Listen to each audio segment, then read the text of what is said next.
Hope that is delayed makes you feel sad, but a wish that comes true fills you with joy.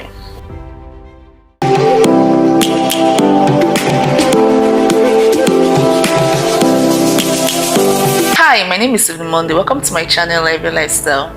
If you are new to my channel, please subscribe and don't forget to turn on the bell button to get updates on new videos.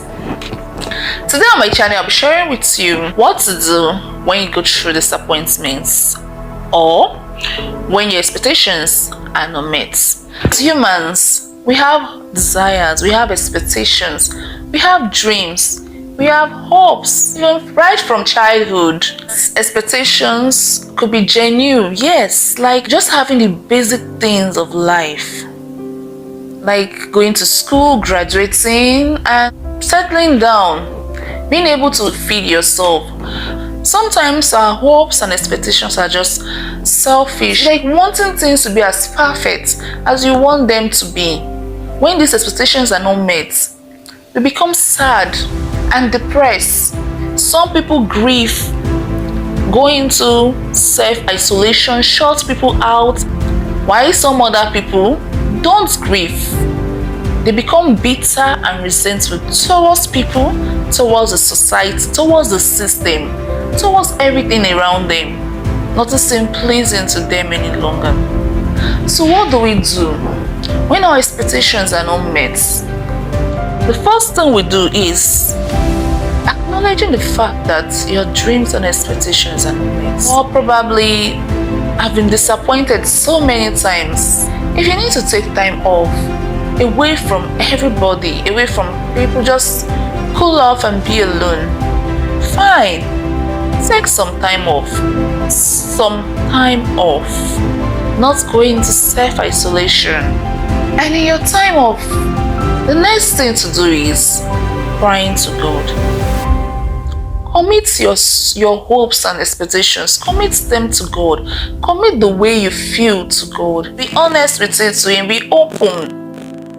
David says, "My heart, why are you downcast? Put your trust in the Lord. Let Him guide you through His word on how to come out of that sad state." And the next thing to do, give opportunity to people who are willing to help. Some people are genuinely in our life just to help us. You might have gone through a lot of disappointment from people. You might have trusted people and they've disappointed you, even compounding your situation, and you just find it too hard to trust anybody, like everybody becomes a suspect. That's where you need God the most. That's why you need to commit it to God to guide you and lead you through to the right people. There's this saying that a problem shared is a problem half solved.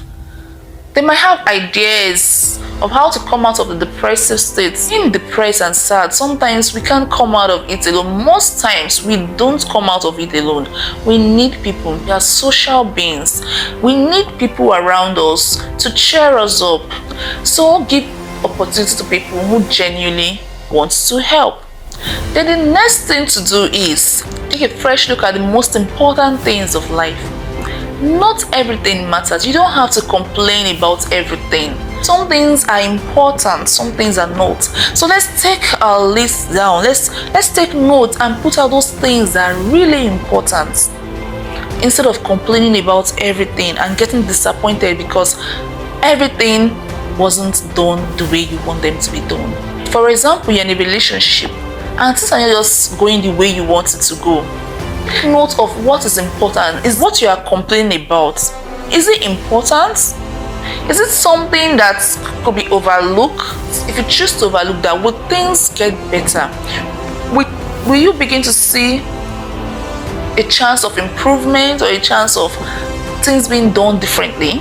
So less of complaining, take a fresh look, see what's important things of life. The next thing to do is learn valuable lessons from every situation you find yourself.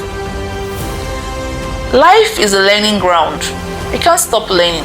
There must be something probably you are supposed to learn in that time of waiting, that period where your hopes are delayed, that times of disappointment. What could you have learned from that experience? So let's see most disappointing experience in our life as a time to learn. For example, you hope for a better job than the job you have right now. And instead of complaining about the current job or feeling sad that this job is not just where I want to be, in this current job, instead of seeing the bad side, seeing the disappointing state, could you learn some things from it?